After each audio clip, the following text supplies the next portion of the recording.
This is section 3.5, transformation of graphs, and these are the topics we're going to look at today.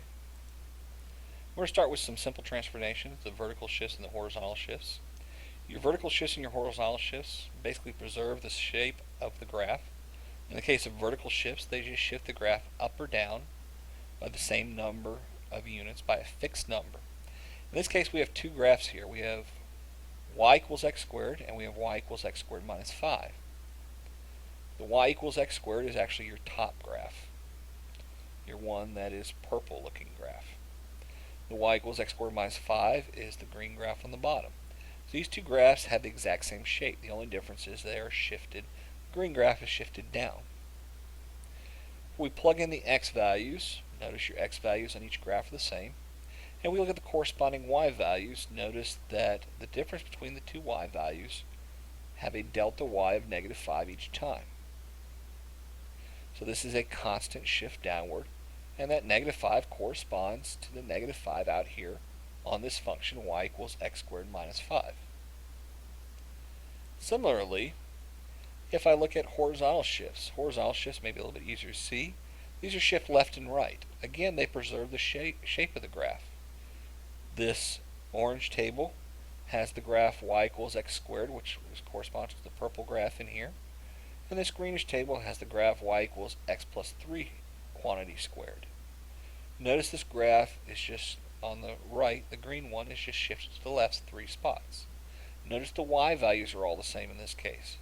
But if you look at the x values differ, and they differ by, the corresponding x values differ by a constant of negative 3.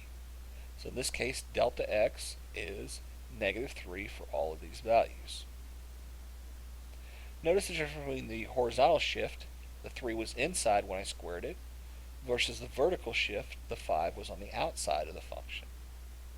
How do vertical and horizontal shifts work? Well, basically, if you have a function f of x, you obtain the graph f of x plus c is basically the graph of f of x shifted upward c units. The graph f of x minus c is the graph of f of x shifted downward c units.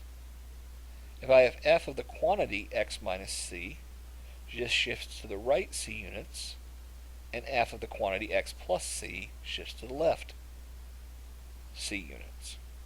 Notice when it's on the outside it shifts up and down. When it's on the inside it shifts left and right. On the outside it behaves the same. Plus goes up, minus goes down. On the inside it does the opposite. Minus goes to the right, positive goes to the left. Now we can do multiple transformations at one time. If we have y equals the quantity x minus 1 squared minus 4, this is the basic y equals x squared graph. It's shifted 1 unit to the right, the minus inside goes the opposite, and 4 units down. So if I start out with my basic graph, y equals x squared, y equals the quantity x minus 1 squared shifts to the right 1 unit, and y equals the quantity x minus 1 squared minus 4 shifts to the right 1 unit and down 4 units. Notice the shape of all these graphs are basically the same. All I'm doing is transforming them, shifting them left and right. Find an equation that shifts the graph of f of x equals x squared plus 2x plus 3 left 4 units and up 5 units. We know 4 is on the inside of the function left and right. 5 is on the outside of the function. So if I want to look at shifting this function will be y equals f of the quantity x plus 4.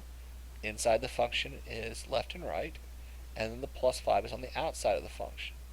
So if I look at this y equals f of x plus 4 plus 5, the x plus 4 part becomes x plus 4 squared plus 2 times x plus 4 plus 3, and the 5's on the outside of just plus 5.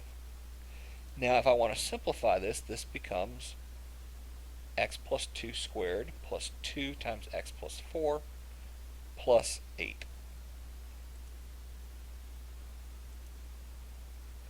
Let's talk about vertical and horizontal stretching. If we let c be a positive number and we pick x comma y lies on the graph of f of x, Then if I multiply my function f of x by c, if y equals c times f of x, this is a vertical shrinking or stretching, and the point x comma cy lies on this graph. It should make sense that the x is not affected by anything you plug in, and the c only affects the y value. Now, if I put the c on the inside, y equals f of c of x, f of c times x, this is a horizontal stretching or shrinking, and the point x over c comma y lies on this graph. Let's see how this works. If I have y equals c times f of x, we know the c out front is the vertical amount. It's on the outside of the function. So if c is greater than 1, this is a stretching vertically. If c is between 0 and 1, this is a vertical shrinking. If c is on the inside of the function, f of c of x, if c is greater than 1, this is a shrinking, and if c is between 0 and 1, this is a stretching. Again, inside the function behaves opposite of what you would imagine. Let's look at an example. Here's my original function f of x. Nice little V formation, okay? If I want to look at y equals 2 times f of x, the 2's on the outside. Outside the function affects the vertical amount. And since it's greater than 2, it stretches it. So it affects the y value.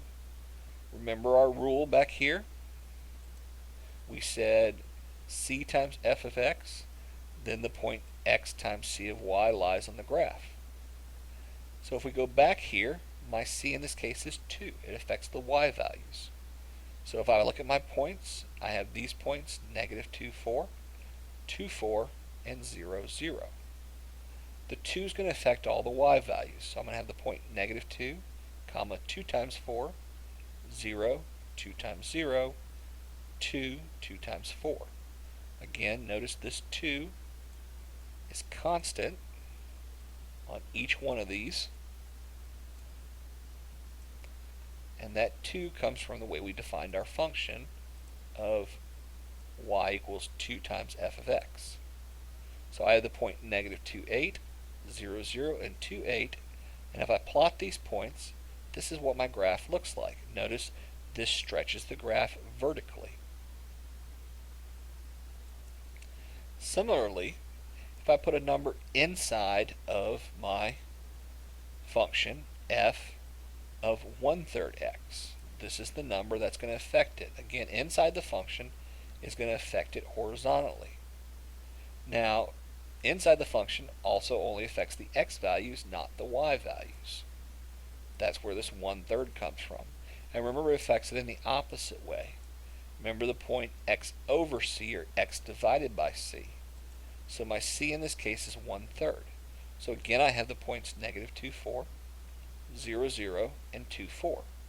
So I'm going to take each of these x values, and I'm going to divide it by a third. So negative 2 divided by a third, comma 2. So when I divide by a fraction, I flip and multiply by the reciprocal. So negative 2 times 3 is negative 6. So I have the point negative 6, 2. 0 divided by a third is still 0. And this should be the point 0 here, sorry. And then 2 divided by a third, comma 2. Well, 2 divided by a third is simply 6, so 6, 2. So I have 3 points now, negative 6, 2, 0, 0, and 6, 2. Notice when I plot this graph, all I've really done is take the original graph and I've stretched it. In this case, I've stretched it by a factor of 3, which is the inverse of this 1/3. Alright, reflections of graphs. If I have a negative on the outside, the graph of y equals negative f of x is a reflection of the graph y equals f of x across the x-axis. I'm flipping the graph up and down. Whereas if I have a negative inside the function, y equals f of negative x, this is a reflection of the graph y equals f of x across the y-axis. Let's see how this works. Let's say this is my original function, y equals f of x. If I have a negative f of x, all I do is start at the x-axis and I flip it up and down. So notice the x-intercepts are 1 and 4 on the original graph. Notice the x-intercepts on the new graph are 1 and 4. All I've done is flip this graph upside down across the x-axis. Similarly, if I start with y equals f of x, the purple graph again, and take f of negative x, it flips it across the y-axis. So in this case, the original graph had a y-intercept of 0, 4. The new graph has a y-intercept of 0, 4. Notice how it's just a mirror image of itself. Let's combine transformations. We have this graph y equals negative 4 times x minus 5 squared plus 2. This is just a parabola y equals x squared. The negative reflects it across the y-axis, across the x-axis.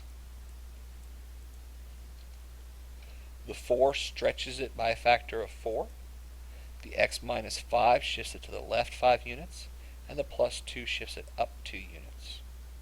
So according to the rules of PEMDAS, we should do the transformations in this order. We go inside the function. We start with the number in front of the x. That number and that negative sign, if there is any, this horizontally stretches and shrinks and flips things. The minus 5 shifts it left and right. The negative 4 out front shrinks it or stretches it vertically and flips it. And finally, the plus 2 shifts it up and down. So in this case, we do not do any stretching or shrinking or flipping x with the x value. We go to the left 5, we shift to the right 5, not to the left, I apologize. The right 5 units. We flip the graph, we stretch it by a factor of 4, and then we shift up 2 units.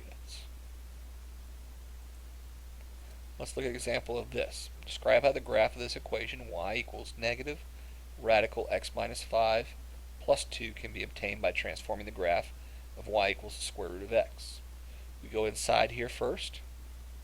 We're going to shift the graph to the right 5 units. We're going to reflect across the x-axis because of the negative out front. And we're going to shift the graph up 2 units based on this formula.